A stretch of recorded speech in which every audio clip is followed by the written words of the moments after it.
මේ දුක සම්පූර්ණයෙන්ම නැති කරන්න පුළුවන් වේදිත සුඛයකින් නෙමෙයි. මේ පුළුවන් තරම් තණ්හාවට පොහොර දෙන එක නෙමෙයි.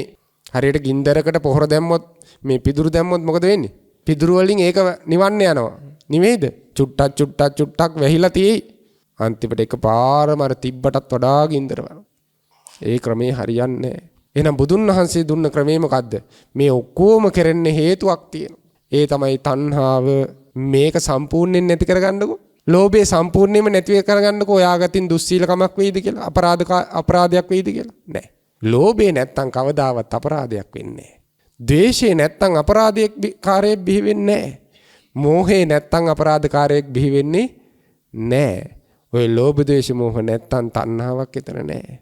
තණ්හාව නැත්තම් මේ කිසි තැනක ඉපදෙයිද? නෑ. ඇයි? කිසි දෙයක් අල්ලගෙන නෑ. නේ? අන්න ඒකට කියනවා මොන සැපේද? අවේදිත සුඛය.